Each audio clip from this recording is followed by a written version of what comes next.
Bonjour mes chers élèves. Aujourd'hui, nous allons voir encore le théorème de Rolle. Nous allons le voir à travers un exercice très intéressant et on le rencontre fréquemment dans les devoirs et les examens. Alors vous suivez attentivement. Je lis l'exercice. F et G, deux fonctions continues sur l'intervalle fermé AB, est dérivable sur l'intervalle ouvert AB, tel que, quel que soit x appartenant à l'intervalle ouvert AB, g' de x est égal à 0.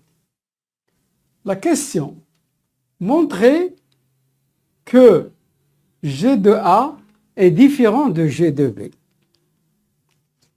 Alors, vous avez vu une méthode de raisonnement en première année bac, c'est la démonstration par l'absurde. Alors, je suppose que g de A est égal à g de B. Je suppose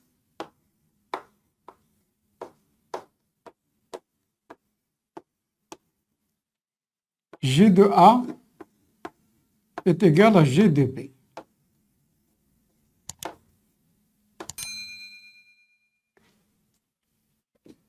Et cette égalité est l'une des propriétés du théorème de Rolle. Alors, je vais l'écrire théorème de Rolle. F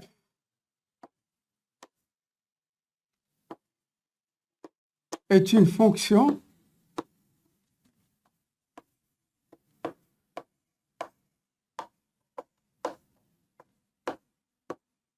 définie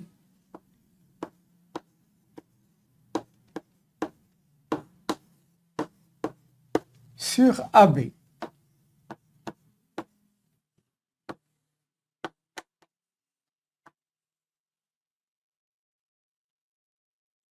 Si F est continue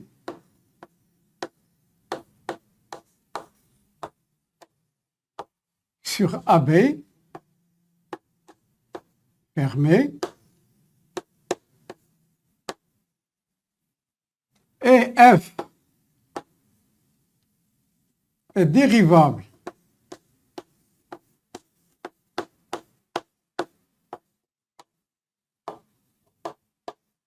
sur AB ouvert,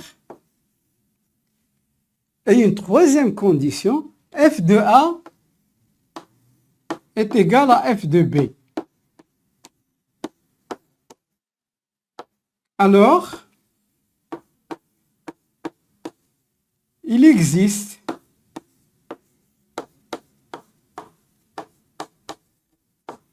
C, un réel, appartenant à l'intervalle ouvert AB, tel que F' de C est égal à 0. Voilà. C'est ça le théorème de Rolle. Il y a trois conditions. La continuité, la dérivabilité et l'égalité entre les images des extrémités. Alors, revenons à notre exercice. Montrer que G de A est différent de G de B. Alors moi, je suppose que je vais faire une démonstration par l'absurde. Je suppose que G de A est égal à G de B. Et sachant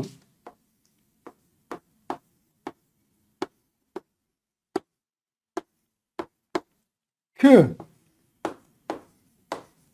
G est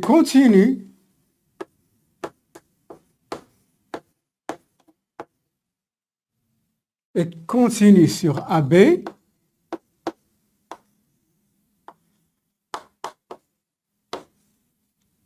est dérivable sur AB.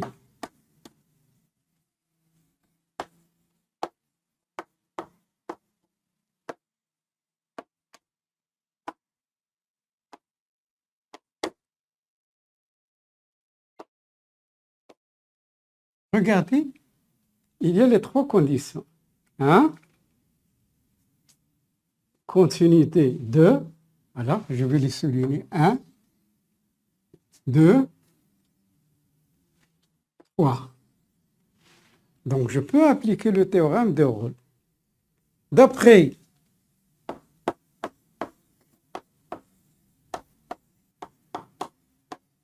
le théorème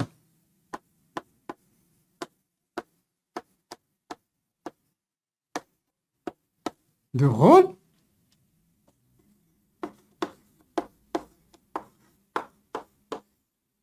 il existe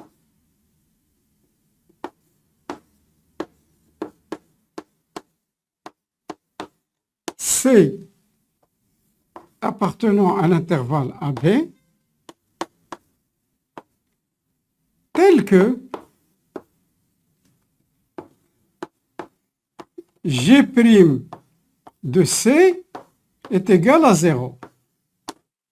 Or, on a quel que soit x appartenant à B, G' de x différent de 0. Et C appartient à B. Donc, G' de C est différent de 0. Donc, c'est une contradiction. Or, quel que soit x appartenant à AB,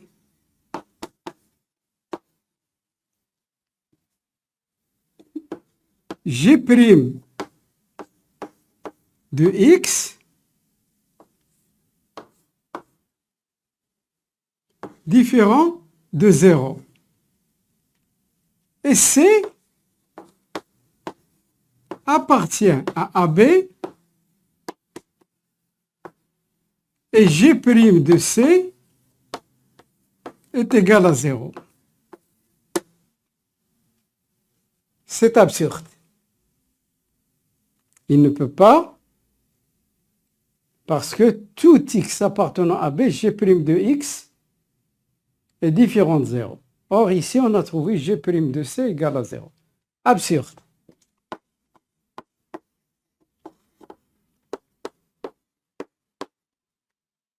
Donc, l'hypothèse que j'ai supposée, je prends sa réciproque, si vous voulez. Donc, absurde. Donc,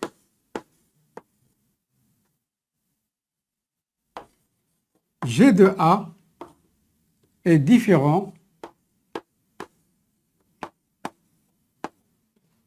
de G de B.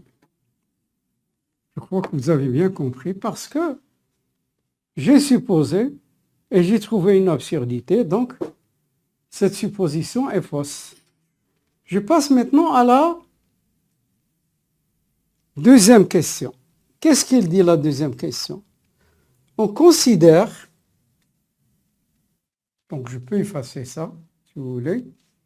Alors, je vais noter ici G de A différent de G de B. Alors, on passe à la deuxième question. On considère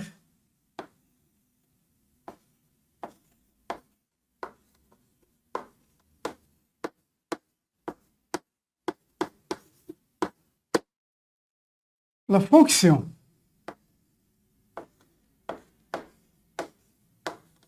phi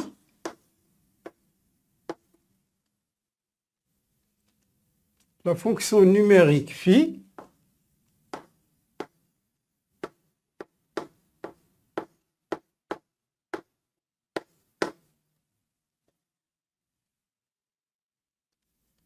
définie sur AB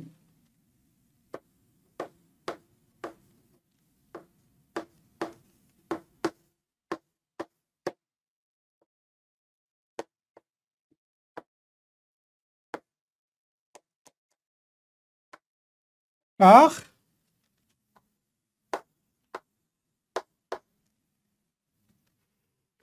j'utilise une autre couleur phi de x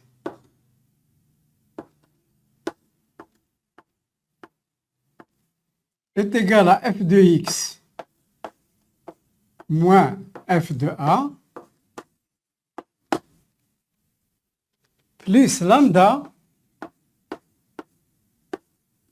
g de x moins g de a. Alors, la variable, bien sûr, c'est x. Il ne faut pas oublier. Bien. Alors, la question.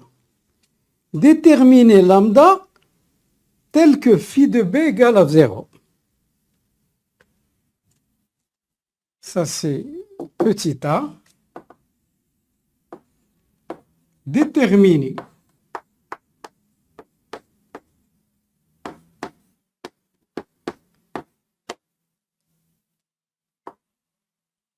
lambda, ce lambda, comme vous voyez, tel que phi de b est égal à 0. Nous allons d'abord voir ce que ça donne, phi de b égale à 0. Phi de b.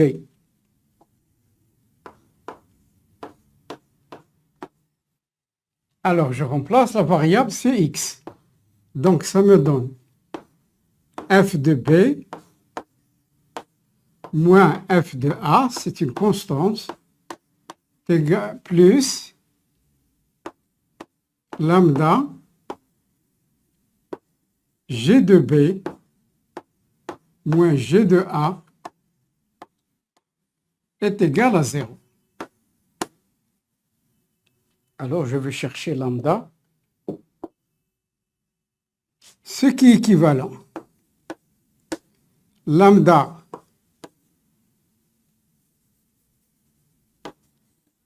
g de b moins g de a est égal moins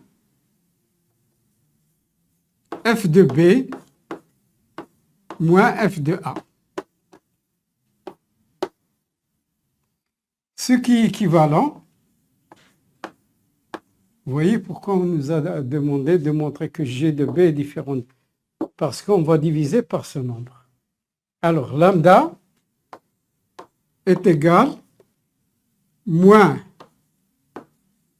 f de b moins f de a sur b moins a.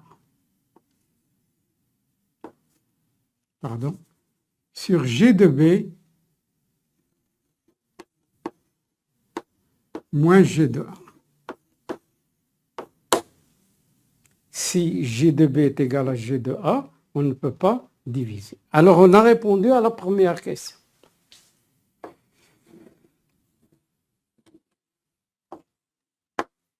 La question suivante, petit b, qu'est-ce qu'elle dit? En déduire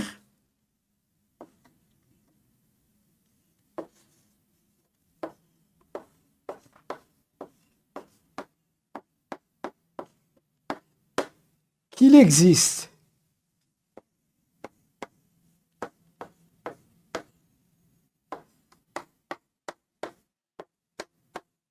C appartenant à l'intervalle ouvert AB tel que, je vais l'écrire, f de B moins f de A sur g de B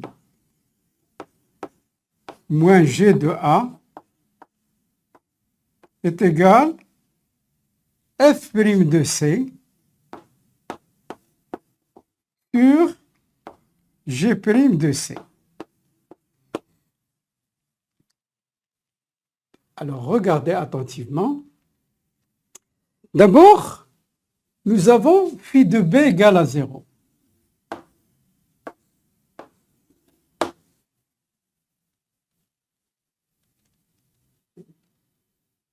Phi de B est égal à 0.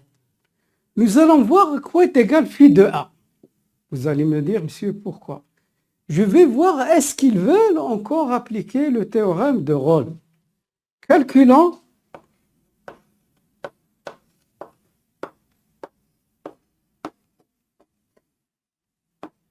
phi de A. Alors, la variable, ça donne f de A moins f de A plus lambda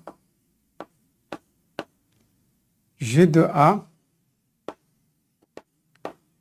moins G de A. Alors, ça donne 0 plus lambda multiplié par 0, donc ça donne 0. Alors, regardez, phi de A, on a phi de A égale phi de B est égal à 0. Voilà une condition. Il est vérifié. Est-ce que le phi,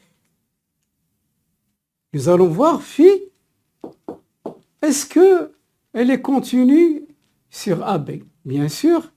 Phi, alors ça c'est la troisième condition. Phi est continue sur AB.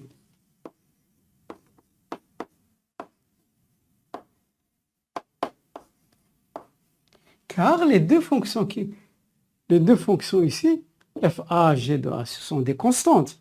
Mais f de x et g de x, si vous voulez, c'est la somme de deux fonctions. Alors, puisqu'ils sont continus, phi de x, phi est continu sur AB, car f et g sont continus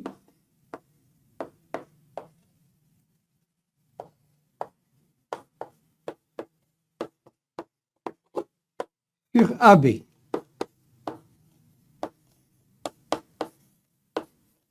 Est-ce que phi est dérivable? Bien sûr.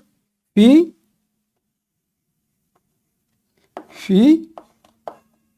est dérivable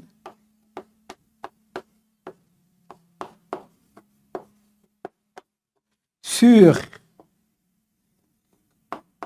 AB. L'intervalle est toujours ouvert lorsqu'il s'agit de la dérivabilité. Car f et g sont dérivables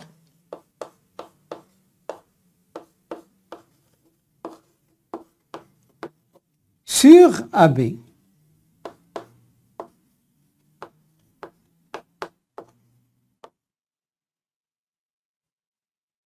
Alors, je veux démontrer ça. Est-ce que j'ai le droit d'appliquer le théorème de Rolle? Je vais poursuivre ici.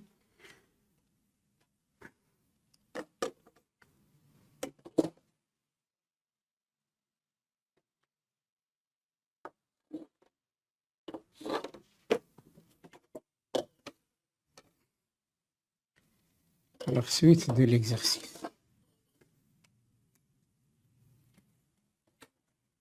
Alors, qu'est-ce que j'ai? J'ai phi de A. Voilà, c'est la troisième. Je souligne. Phi de A est égal à phi de B. J'ai la continuité et j'ai la dérivabilité. Donc, les trois conditions du théorème de Rolle sont vérifiées. D'après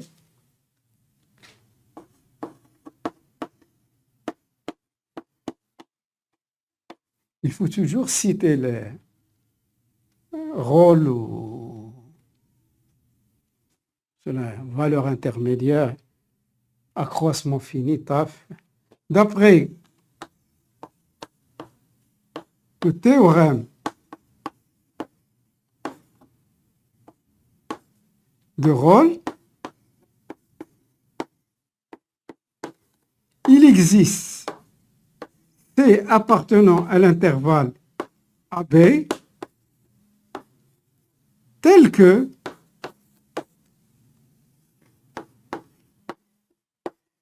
phi de C, phi prime de C égale à 0. Mais est-ce que moi j'ai la dérivée? J'ai la fonction, mais je n'ai pas sa dérivée. La dérivée de phi.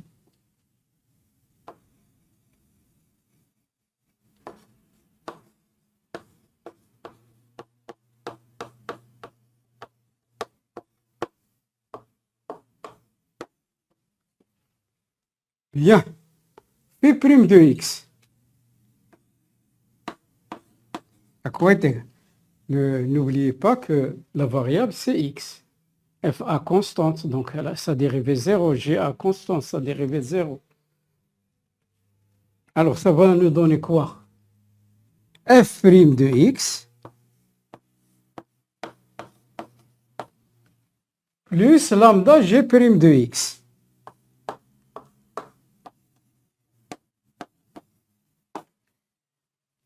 Vous allez me dire, monsieur, où est parti f de a, g? Ce sont des constantes. Et la dérivée d'une constante est toujours égale à 0. Alors, j'efface. Alors, phi prime de c est égal à 0. On a phi prime de c est égal à 0. Qu'est-ce que c'est phi prime de c? C'est f prime, la variable ici c'est x,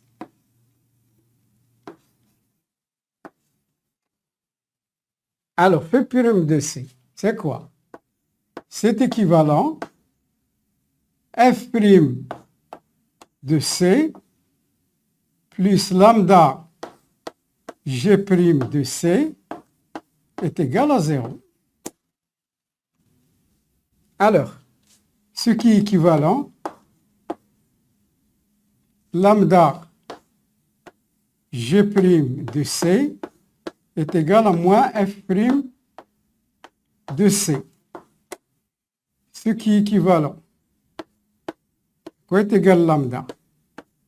Moins f' de c sur g' de c. Et lambda, or, et lambda est égal à celui-là. Pas la peine de l'écrire. L'écrire tout proche. Moins f de b moins f de a sur g de b moins g de a.